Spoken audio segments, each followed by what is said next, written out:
Visions and Traditions Realty. We're running a little bit late today.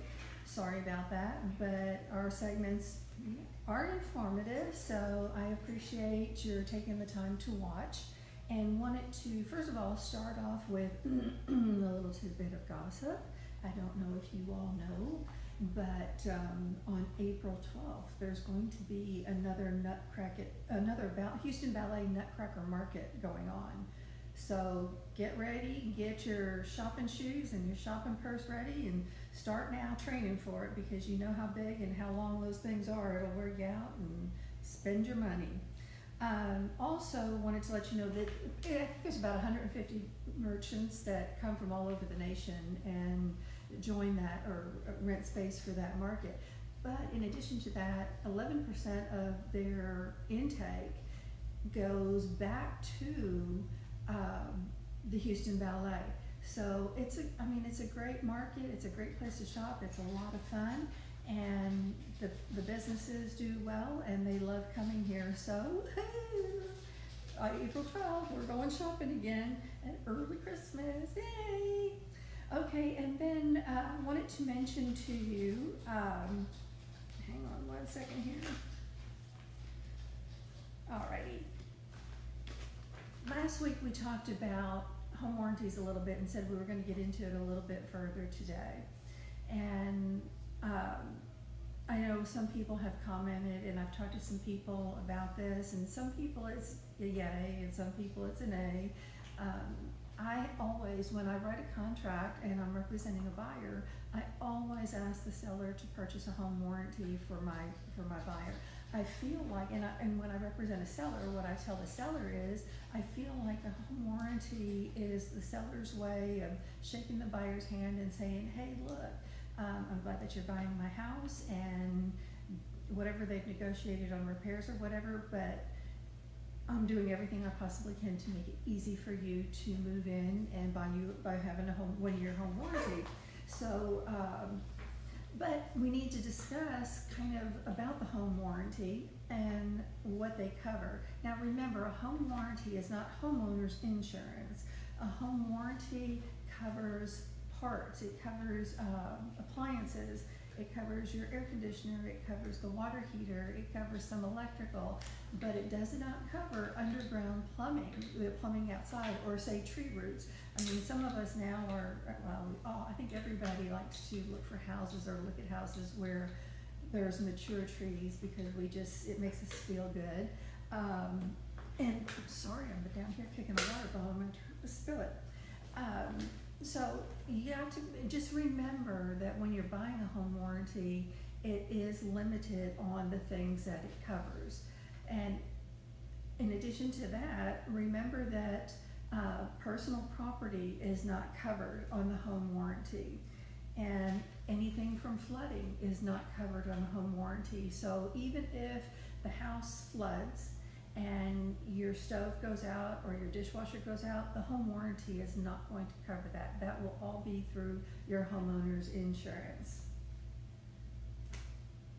And hang on here, and then we'll go ahead and move on to, now remember also that the home warranty pays for, there's always a deductible, okay? So, which is usually minimal, $60 to $75. And it is a service contract, and there are specifics on that contract. For example, I had a home warranty on my last house, and my stove or range went out, and I called the little buttons, the broke or something, and I called the home warranty company to come out. Well, they came out and told me that the little knobs were not covered. So I ended up having to find and buy the little knobs and then pay the service call, which everything's a growing and learning experience. But read the contracts very, very closely so that you understand and you don't get in a position where you do what I did and then it makes you angry because now you've got almost double cost involved. So just remember, anything on the infrastructure, or electrical infrastructure, the plumbing, your swimming pool, swimming pools, don't forget, home warranties cover swimming pools. Not the pool itself, it's not gonna cover for it to be replastered, but there are some things that it will cover on the pool pump. So that's kind of cool. Typically, home warranties last about a year, and you can renew that following year if you like. The cost of a home warranty usually is nowadays anywhere from say $400 to $1,000. They have gone up, but that's because they've expanded their what they repair. And as the price gets higher, you'll see where the home warranty is set to cover that pool or cover that spa or cover something additional, the garage doors, for example, or the refrigerator. So there's little specifics in there that you can ask for when you're getting that.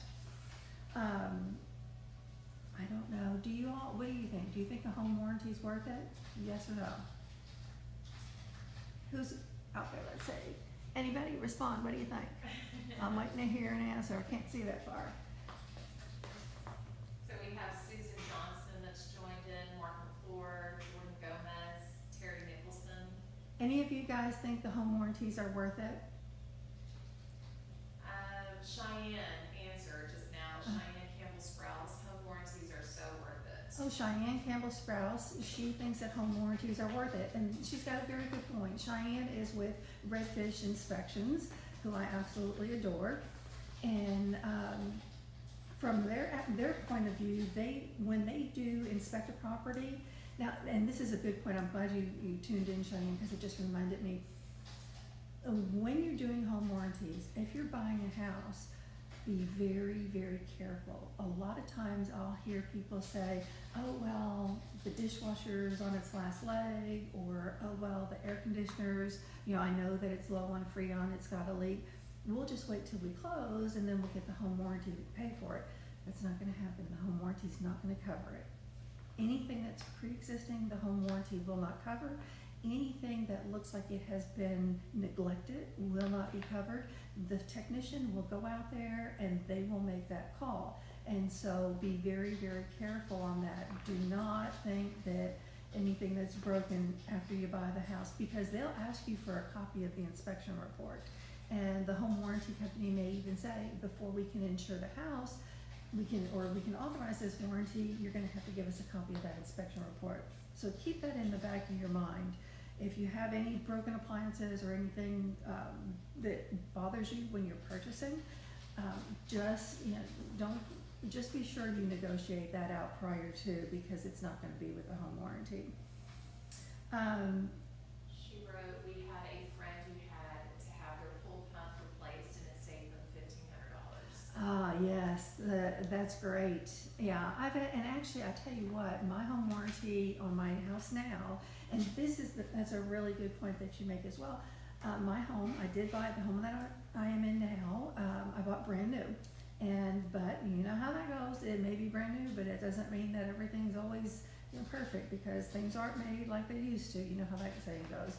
But in the house about 7 years, and all of a sudden the hot water heater went. And it was leaking, and so we had to call them out for a hot water heater. Now, what was really cool is they came out, and I think the call was $60, but when they came out, because of the size of the water heater or something, there was something additional in there. So the water heater cost us out of pocket $300. I wasn't upset about that, because really and truly, look at all the money I saved. If I would have had to call out a plumber myself, it probably would have been $1,000 or $1,500. So all I had to pay was $360. So keep that in the back of your mind as well. Even though you have a home warranty, it may not pay 100% of that repair or replacement. And then keep in mind also, on the replacements, if you have the older appliances and it goes out, and you think, oh, great, I'm going to call the home warranty company and I'm going to get me one of those fancy ones, those up-to-date ones, and that's to double the value or double the cost. It's not going to do that. They're going to it's compare apples to apples. So whatever the value is of what you have in there now is what they're going to put something similar. Now, if you want to upgrade, you need to talk to them about it and see if you can pay the difference.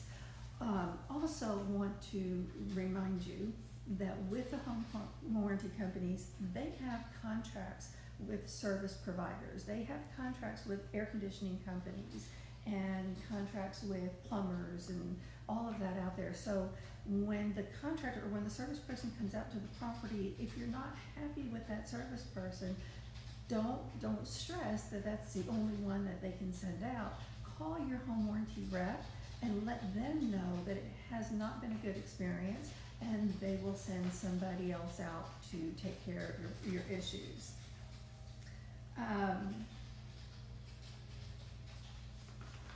Also remember, on those high pricey, sophisticated items, especially if you're buying a house and you're walking into something, be sure that the home warranty will cover it. And in addition to that, if you have an older home, sometimes you have, this is going way back, I know, and probably nobody will ever have one of these again that actually works and uses, but say you got a potbelly stove. Well, the home warranty company may not cover fixing that because it's so old, and it would be difficult to fix, and they might not want anybody to touch it because they might break it. So there's a lot of little tidbits in there. So checking with the Better Business Bureau, checking with your real estate agent, and calling the home warranty companies. And of course, my best friend Google, you can Google any company and see what they're rated and see what they say. Also, if it's not properly installed, they will not cover it either. So if you're buying a house and the inspector tells you that, say, the dishwasher was not properly installed, and you call a home warranty company out and it breaks, and they see that, or let me back up, the dishwasher breaks, you call the home warranty company out, they come out, and the service person says, well, this wasn't installed properly to begin with, and you even knew it because the inspector told you it wasn't installed correctly, they're not going to cover it. So home warranties really are a good thing. I mean, I guess I sound like I'm giving you a lot of the negatives, but what I want you to do is have an idea, be realistic, understand what they cover, because they do cover a lot, but you can't abuse them is basically what I'm saying. You can't fraud them. And then that pretty much wraps it up. If you have any comments on the home warranties, please let me know. And there are some home warranty companies that have local reps that I really like and that I can reach out to. So if you have any questions, you can email me or call me or text me with your questions, and I'll reach out to one of the reps. Or call your real estate agent and say, hey, look, this has been a really bad experience. Just want to let you know. And it's up to you guys to let us know, to let the real estate agents and realtors in the real estate world know what you think and what you have gotten, what kind of service you get, so that we can relay that down the road, and we can tell these reps, and we can still be there for you, telling them, hey, look, we're hearing a lot of complaints about you. So staying close to your real estate agent is very important as well. Want to let you know that, can't forget, we have the Real Estate School of Texas. For those of you that are realtors, I own the Real Estate School of Texas, and we have got a load of classes. So if somebody would like to sponsor a class at their office or their company, let us know. We'll get something together for you. I've already got several that have come to me. Excel Title will be doing a lot of classes. Pretty much, I think they're going to be doing one a month, except probably not one in July or August. Definitely not one in August, because I know the kids are going back to school, and it's just a very low time. And so we'll give a break. But other than that, there'll be pretty much one a month at Excel Title. And we do have some great instructors. And if you're an instructor and you would like to join the Real Estate School of Texas, please call me. You know, I'm a provider, so would love to have you sign on. And you can go to the website, therealestateschooltexas.com, and look at the classes that we offer. Also, don't forget the Visions and Traditions. Please go to the Visions and Traditions site and check it out.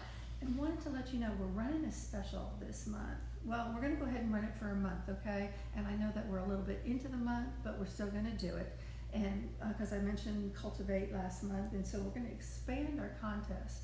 Anybody who goes into Facebook and likes the Visions and Traditions page and likes the Cultivate page will be put into a drawing for a catered dinner. So this will be for the whole month, and once the month ends, we'll do the drawing, but you must like both pages in order to register for the drawing. I'm kind of excited because you know Cultivate is my favorite catered. It's like home cooking, and I didn't have to go through all the trouble with friends with Paula Dean.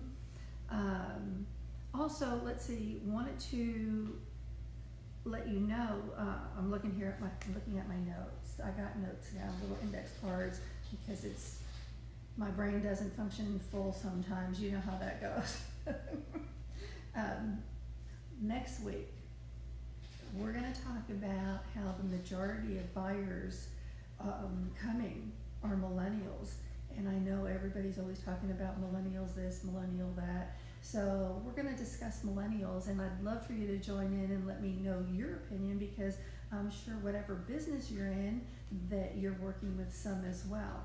And I mean, it's just a fact, and we need to understand how that generation operates. As we came into the baby boomers, we had to learn how that generation operated, and all the way up through the point that they're at now, which is the retirement age and moving into the assisted living or independent living age. And then we have the Z, it's Generation Z, I believe it is. So we've always kept up with those. You may not realize that you're keeping up with them, and there may only be a couple of generation names that stick out, like the baby boomers and the millennials, but we constantly have these generations, and we adapt to them. And so we're going to talk about how the real estate world is adapting to the millennials, and how we can, what you can do, especially if you want to sell, what you can do as a seller to help entice them and get your house sold. So anyway, we wanted to tell you thank you. I appreciate you joining in, and look forward to next week. It's going to be interesting. I like talking about things like that. And then also, we're going to start every session off with a little tidbit of gossip. And if you have any yourself and you want to join in and share, please feel free. And visionsandtraditions.net is our website. I'm Diane Mireles. I am the broker owner and an instructor, and if you're interested in buying or selling, please give us a call. We've got a great group of realtors here with a lot of experience, and they're just awesome people. In addition to that, I've got with the Real Estate School of Texas, I've got great instructors. So if you're looking for a class, let us know. And oh my goodness, I just forgot what I was going to say. Nuts. Lisetta's standing here because she's kind of like my backup person, and she'll kind of give me that. And sometimes when I look at her, I remember if I forget what I'm going to say. But I think that's about it. So anyway, look forward to seeing you next week. Enjoy your week. It's going to be a fabulous one. And then let's get ready for that cold weather. See you next week. Bye.